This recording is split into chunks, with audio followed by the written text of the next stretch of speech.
11:30च्या सुमारास कंट्रोलवरून कॉल आला. कंट्रोलला एका व्यक्तीने कळवलं की बस स्टँड या ठिकाणी वणीच्या बस स्टँडवरती एक अनोळखी बॅग किंवा ज्यांचं कोणीही मालकी हक्क सांगत नाही अशा पद्धतीची बॅग त्या ठिकाणी मिळून आलेली आहे. सदर बॅग ही संशयास्पद असल्या कारणाने आम्ही त्वरित ATBचे अधिकारी, QRT, BDDSचे अधिकारी आणि आमच्या डिव्हिजनमधले इतर Patan police station, Shirpur police station, Maregaon police station, Wani police स्टेशनचे अधिकारी आणि मुकुटबंदचे अधिकारी हे इतके अधिकाऱ्यांना आणि स्टाफला त्या ठिकाणी पाचारण करण्यात आलं.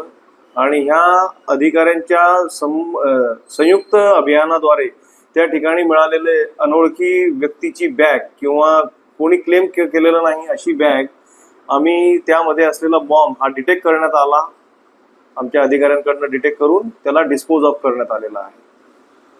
तर माझी सर्व नागरिकांना आणि या ठिकाणच्या जनतेला एक कळकळीची विनंती आहे की कोणत्याही प्रकारची बॅग किंवा कोणतेही सदृश्य अदृश्य अशा पद्धतीचे जे काही सामान तुम्हाला दिसत असेल आणि त्याच्याबद्दल जर कोणी क्लेम करत नसेल तर अशा पद्धतीची माहिती पोलीस स्टेशनला डायल 112द्वारे किंवा पोलीस स्टेशनच्या नंबरवर आपण त्वरित कळवावे, जेणेकरून कोणत्याही प्रकारचा जो घातपात होण्याची शक्यता असते ती आम्ही धुळीस मिळवण्यासाठी पोलीस यंत्रणा ही सज्ज आहे. संवेदनशील म्हणून ओळखलं जाईल का? म्हणजे आता ज्याप्रमाणे तुम्ही सांगितलं नाही, तसं काही नाही. परंतु आगामी जे आहे सण उत्सव आहे, त्या सण उत्सवाच्या कालावधीमध्ये इलेक्शन आहेत, सण उत्सव आहेत, त्या पार्श्वभूमीवरती ही मॉक ड्रिल घेण्यात आलेली आहे.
थोडं मागे